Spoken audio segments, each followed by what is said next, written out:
Hello and welcome to our weekly IG Live. Today we are going to be talking with author and personality Carylee Carrington. Carylee Carrington, and she is going to be talking to us about how she became an author, her unexpected path to becoming an author. Hello. And we're also going to be talking to her about why diversity in children's literature is so important and why she's made it her mission to make sure that all children have access to diverse books. Hello there. Thank you to those that are joining in. We're going to have a great interview today. Hello. Let me just change my camera. There we go. Hello. Hi, how are you? Hi. Welcome. It is so great to talk to you. Though you may not know this, but I have been following your Instagram for a long time, and it's so fun to actually talk to you in person. Yes. Well, first let's get started. Am I pronouncing your name correctly? Carylee or Carylee? Carylee Carrington. Thank you for joining us. Why don't we just jump right in and you can introduce yourself and tell us a little bit about your books and what it is that you do with all the read alouds, and there's so much more than just being a children's author. And you know, I stumbled upon this by accident. I had no intention of actually being a children's author. I had no intention of really being an author. My background is in business and in marketing. And my mom was actually a literacy coach. And she, you know, I've been writing for a long time. So she had actually, you know, really been encouraging me to be, to publish something, anything, you know, my poems or whatever. And I was just not interested until I had children. And my son actually came to me one day and said that, you know, he was told on the playground by a classmate that he should only be playing with children of the same skin color. And yeah, that was not something that sat well with me. And I looked for books to be able to show him that, you know, no, that's not a way that we should be thinking, and this is not the way that the world works. But I couldn't find anything on his age level. He was 5 at the time. So I was just like, okay, all right, what can I do? And my mom said, well, you know, if you can't find it, write it.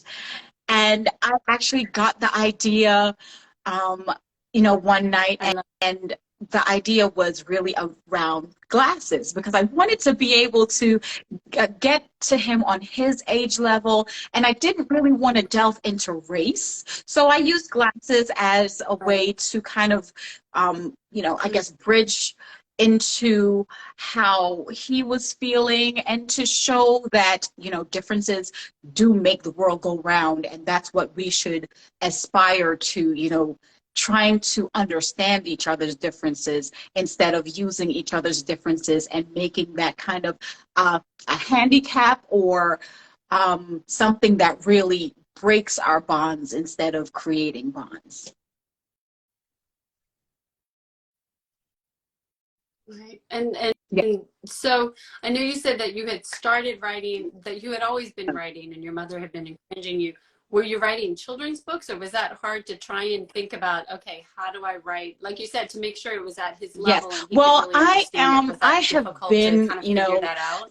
I guess since the age of 9, a poet at heart, and I've written poetry for a long time. And I've even written some plays, and I was, whenever I thought about writing a book, I always thought about novels. So I have some unfinished novels, but, you know, but really going into children's literature, I didn't think that that was something for me. You know, I heard the horror stories from, you know, J.K. Rowling about, you know, people who have this talent, this great talent, but they're put on bookshelves by people that may not understand the story right away. So actually, my mom encouraged me as well to self-publish. And that's the route that I took, and that's the route that I'm taking now, to make sure that these messages, these books actually get into the hands of children, and it may not just stop with someone at a publishing company.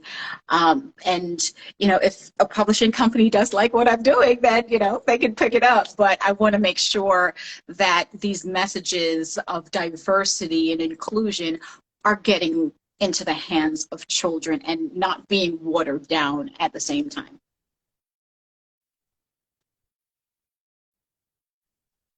That's interesting. So what has your experience been with self-publishing? We've had a lot of authors on, and quite a few of them have taken that route. What's your experience been with it, and why do you think it's so important? I mean, you already kind of touched on it, about why it's important as far as diversity in children's books. Yes, well, especially I believe with I don't want to say just people of color, but people of other backgrounds. If you have someone that is editing your book, they may not really, and if they're not from the same culture or the same background, there may be things that are misconstrued, or, you know, the authenticity gets edited away. And that was one thing for me that I wanted, especially, you know, with my first book, Everyone Just Like Me. I wanted the message to really get told. I have, you know, friends that have traditionally published, and it's been a long process, and it's, you know, they felt that their message was being edited out. And then, you know, I went through the self-publishing process, and it took me about 6 months to be able to get things going. And that was the thing that really struck me, because, you know, children now, like, this is the information age. And if you have a message that's like, children are finding messages in social media, everything is fast paced. And if you have a book with, you know, I know people that published books that taught children about COVID safety.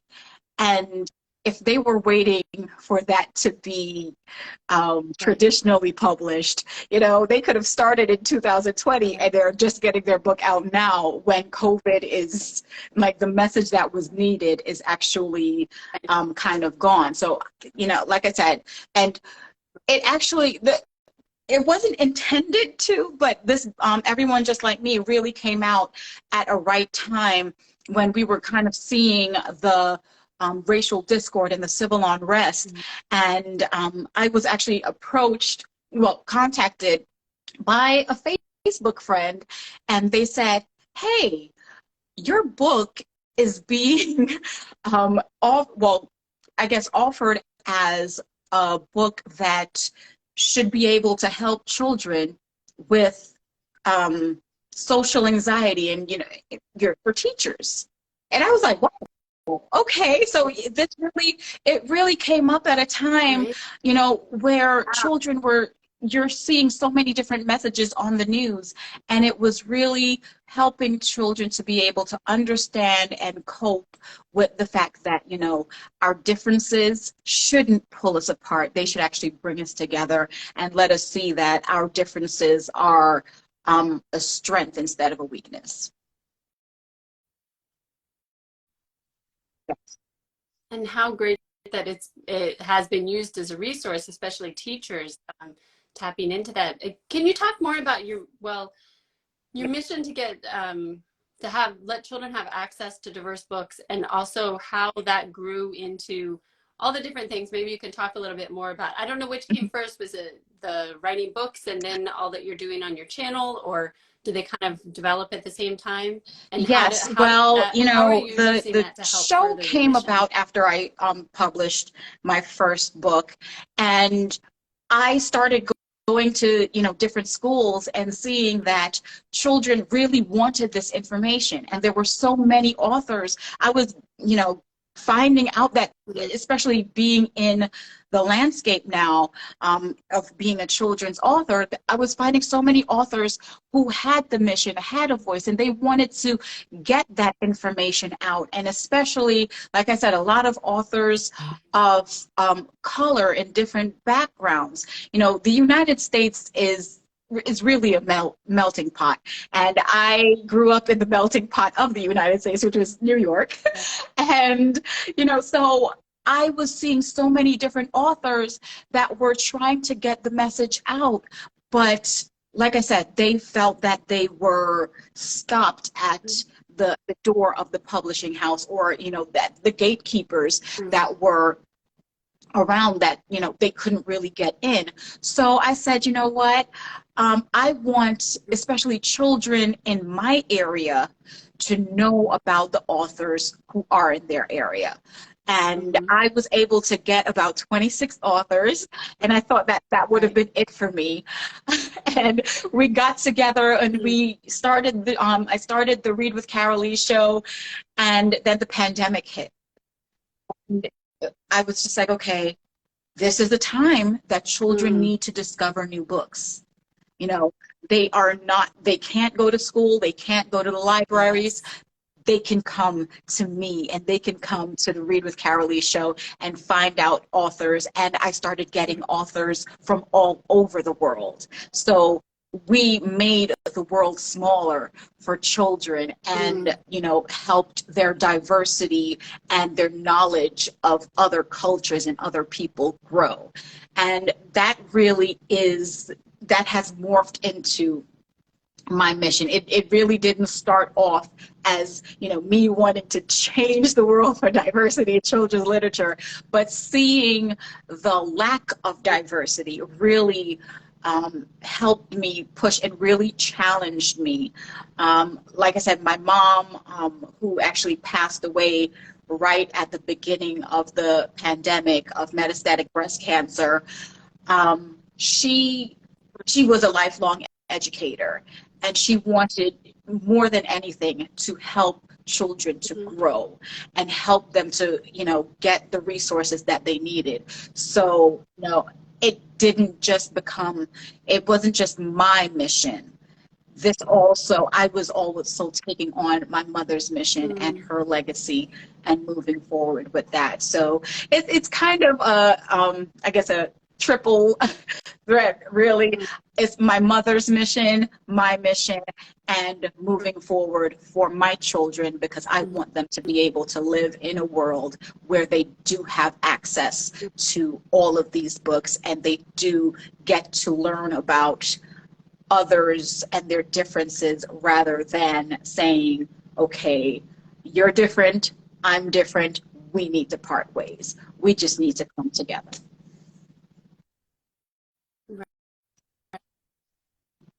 Right. That's so beautiful. And what a beautiful way to carry on your mother's legacy. And like you said, and then moving forward into the future. And such a great, great resource for children, because especially the time it happened, like you said, you were expanding children's world at a time when it seemed like it was shrinking, you know, and you were, especially at the beginning, when it seemed like you were just kind of trapped inside your house. But also how great for authors, because like you said, so many have, especially authors of color, or with people from different backgrounds, have had to go the route of self-publishing for the reasons that, all the reasons that you outlined.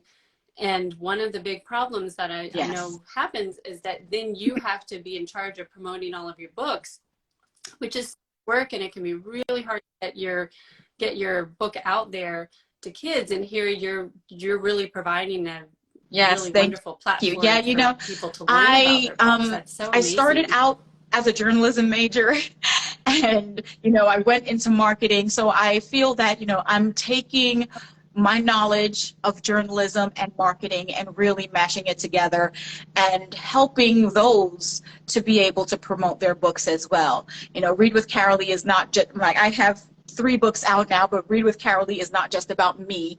And we are doing so much to try to expand and help authors to be able to publish their books. books. So we do have a lot more coming in 2023. We do have, the Read with Carylee Inc., which is a foundation to be able to help authors get their books out and help children get diverse books. So we are a 501c3, and you can donate on the website readwithcarylee.org as well.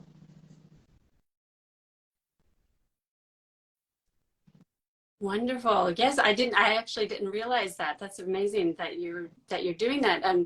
Which leads to my next question. Was there anything that has surprised you as you've gotten into this? Like you said, you're kind of in the landscape now of being an author. You're working with so many different authors. I know you said, initially you were surprised at just the lack of diversity. Is there anything else that's kind of surprised you, or where do you see things going? Is there something, as you're making contact with all these authors, is there still an area where you feel like, wow, there just really is not being a lot written about this area? Or were you surprised that these authors are all out there and maybe they're just not being publicized? What do you think definitely is kind of the state of diversity that I am really trying to push, because, when you hear diversity, most people just think, okay, racial, gender, and Right. and that is just a small part of diversity. I have come across authors that, Right. and I talk about her all the time. I hope she's watching. She's probably going to watch the replay. And there's an author, she was actually in Virginia when I met her, but she is now in the state, Washington State, and she wrote about her son who has cerebral palsy, and the book is Caleb Has Something to Say. And that is one of the things that we don't really see, especially in children's books. We don't have many writing about, children that have, I say varying abilities, because when I was growing up, it were children that, they would just class them in special ed, or say they're different, or push them to the side. And I'm seeing so many people now that have different handicaps, and they are amazing. They can do things better than I could. Finding out that there are people that they may have limb differences. They don't have arms. They're painting with their feet and with their teeth, and they are doing things way better than I could. So why should we marginalize those who have varying abilities? Like, we're all different. I look different. We all have our differences, and I think our differences are our superpowers, and we should stop limiting people because of those differences. And that's one of the ones that I really want to push a lot as well. Having authors come out that are writing about, mothers can write about their children, or teachers can write about students that they work with. I had a teacher that wrote about students that she worked with who have dyslexia. And they, and it's really, we all should be here to help each other. And if you understand, if you understand, and if you could take pen to paper and help someone else understand, I think that is really how our world can come together, rather than having such a divide.